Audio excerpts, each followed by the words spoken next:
artist Craig Richards' channel, where you always learn a multitude of key concepts to improve your painting skills. Okay, welcome to paint class. We're back here at the Arts Place in Danbury in my studio in Danbury, North Carolina. And today we're going to be talking about perception. So this class may go on a little bit longer than some of the others. Because I want to talk about the concept of it, and then I want to kind of show you in practical terms maybe a little bit with the painting. So I was watching a YouTube video. Y'all might want to check this out.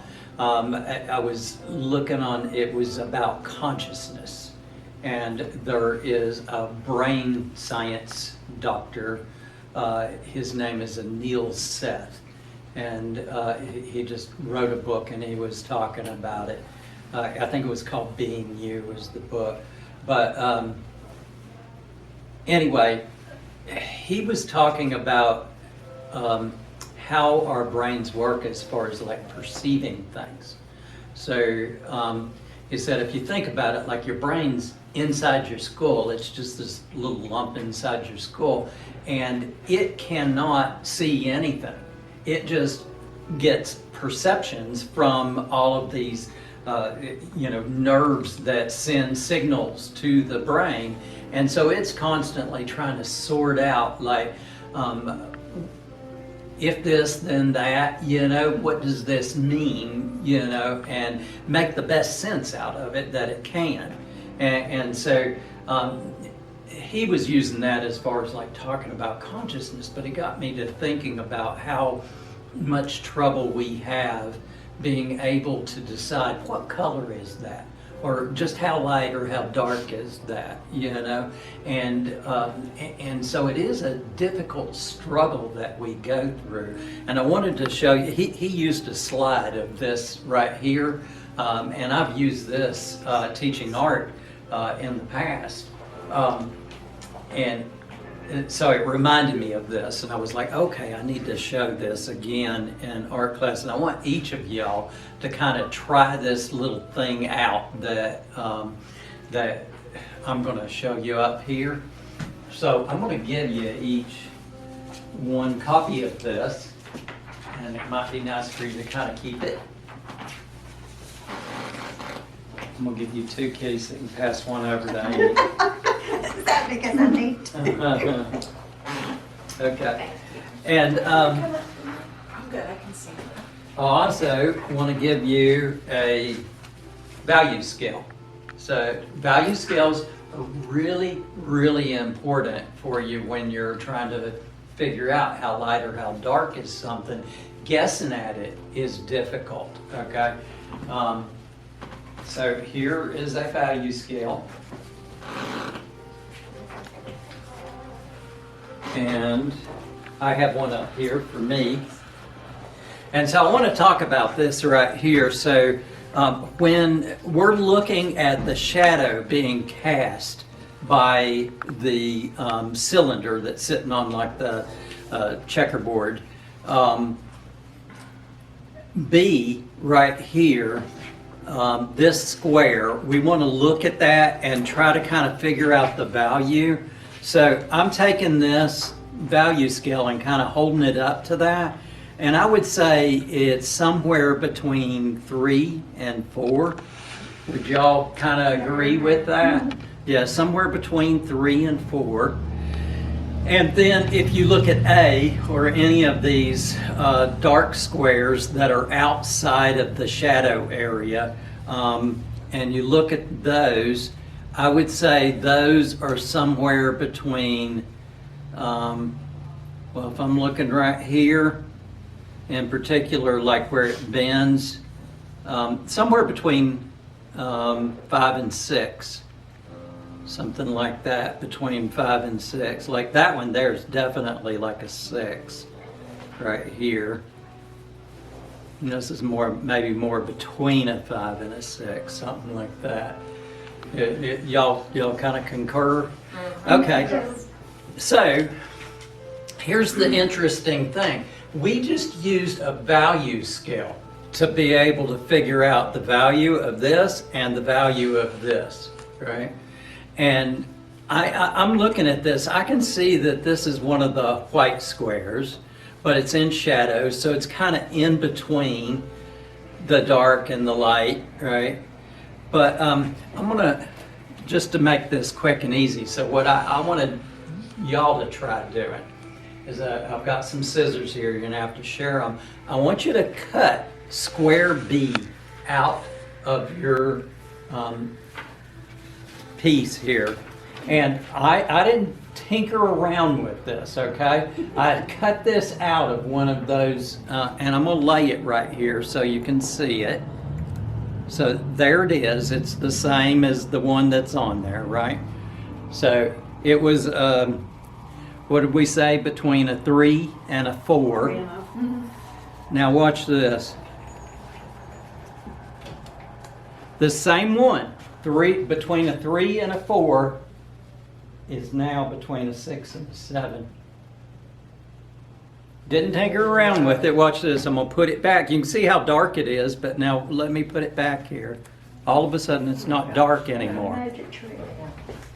It is. It's like a magic trick, right? Illusion.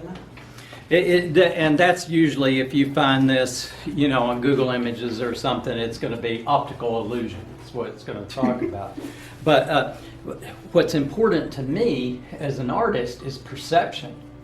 Like, you know, how do I figure that out?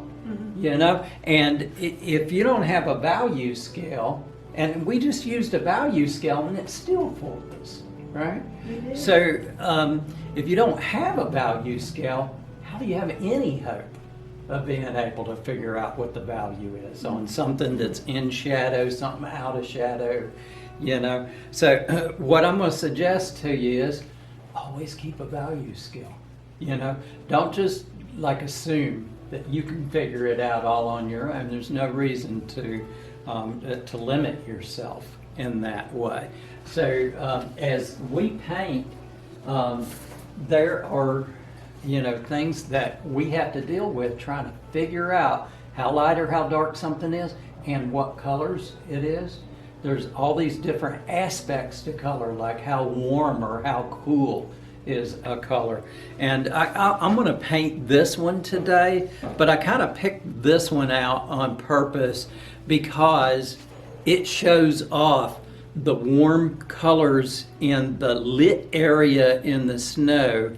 Can you see how there's kind of oranges and reds and so forth that are out and around the outside edge of where the snow is lit?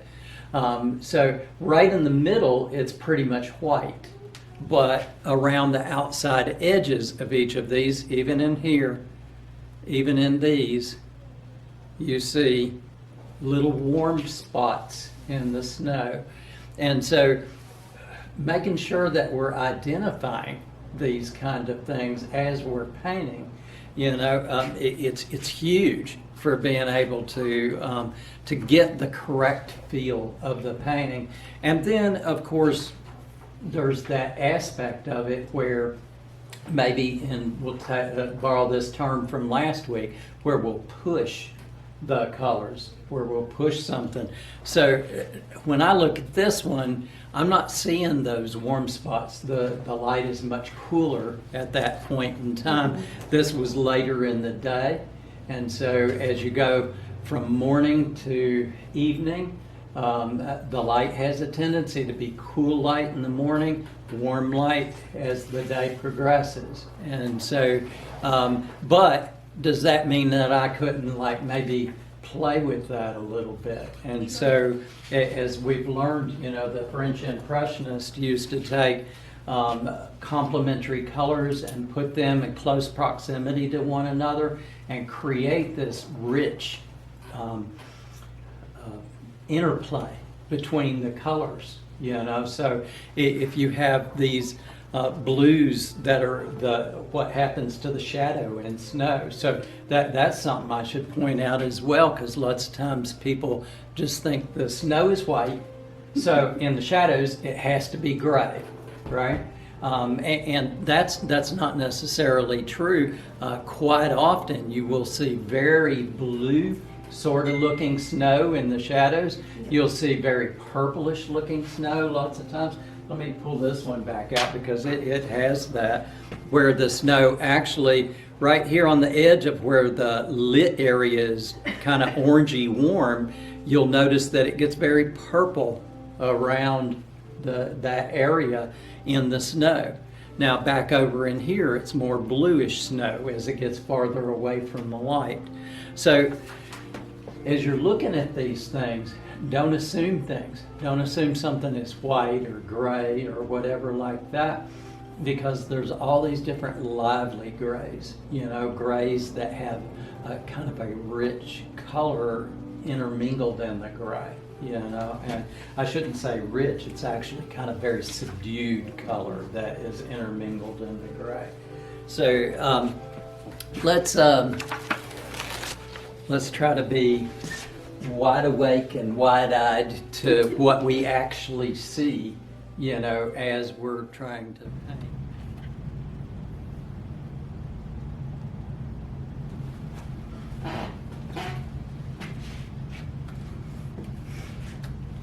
Hey there, I wanted to tag a little piece to the end of this video because I wanted to bring some clarity to some of what I said. I kind of got the feeling when I watched the video that it kind of left you in a sense of hopelessness, like how do I do this? It's impossible even with something to refer it back to, like a value scale. So no, it's not. And I want to show you just a few little tricks that might be helpful to you in order to be able to figure out values, how light or how dark, and how to figure out color. So let's start with this. So we're looking at this same obstacle illusion, and if you have a value scale, something like this, so a nice value scale that is maybe 1 to 10, something like that, you can take that value scale and just take a regular old hole punch and just slide it in and pop a little hole out, but pop holes out of all of the different values. And so when we're trying to figure out that value, you can actually look through the holes themselves.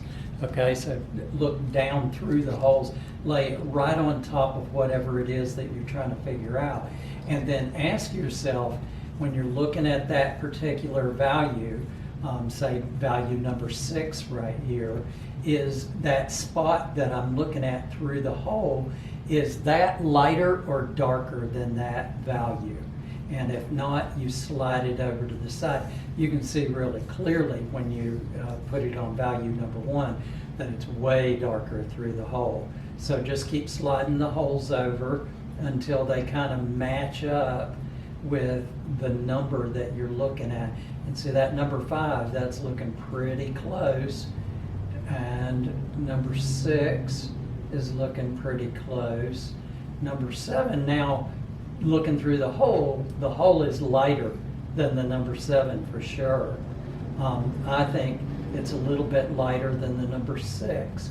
And when I slide the number 5 over, it's a little bit darker than the number 5. So now I know it's right in between that 5 and that 6. So when I go to mix up paint or I'm drawing, I want to make sure that the value of this spot, that number B there, that it ends up being as dark as in between one of these two. Okay, and then, but what about if you're painting color? Because this, board is in black and white. Say the cylinder here, this green cylinder, I can take the same value scale, maybe even the white section, and put it up to there to see the color. And so that hole becomes something that we refer to as a color isolator. You can do that by just cutting a hole out of a piece of paper as well. And so you can lay that right over that. Look how dark that green is, how dull that green is. If we slide up to the top of the cylinder, look at the difference between the lit part and the shadow part. And then if you're looking at the left-hand side of that cylinder and you begin to slide to the right, you can see the shift in color, how much lighter that color is, how much more colorful that color is, higher chroma. And as we come across, let's just do this quickly. Let's go from the left side to the middle. Can you see any difference? There is a difference there. It gets a little more chromatic. It gets a little bit lighter. Now let's jump from the left side to the right side. Oh, what a difference there. Yeah. So now that gives you something to go by. You can kind of block that out, not have to look at all of the other colors. Another thing you can do, you have a photo reference, is you can take and mix some paint. So mixing paint on my palette here, I've done this ahead of time. It took me a little while to get the right paint, but I mixed and mixed until I came up with a paint that, look at that right there. It just disappears completely. And if it's disappearing into that, then it's the correct color and the correct value. Now let me put some over here on the light side.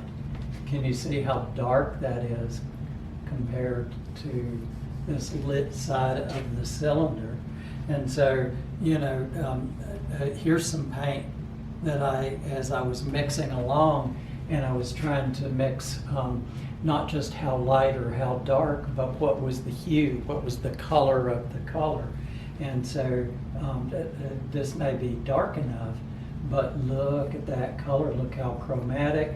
That color is not the right color, it's not the right chroma. So intensity scale, we talk about high chroma on one end, we talk about how dull, or in other words, neutralized it is on the other end. This is a very vibrant high chroma color. So that's wrong. So you have to add a little bit of its color complement in order to make it duller.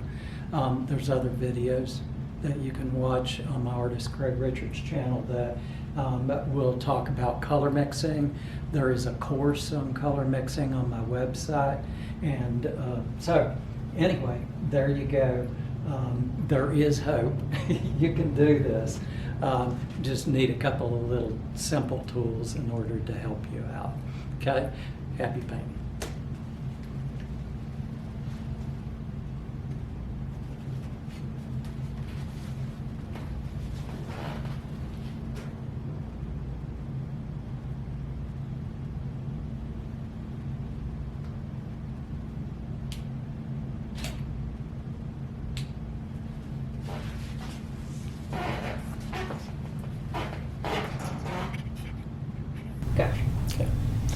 Hey there, I hope you enjoyed that video, and I hope you're getting a lot of value out of all of these videos that we're posting on the artist Craig Richards channel. You know, there's all kinds of how-tos, there's the weekly paint class, and there's occasional outings like going out in plein air somewhere. We're going to be going down the Yadkin River in the spring, going to museums, things like that. I think you'd enjoy those. If you're getting value out of these, then like, subscribe, hit the notification bell.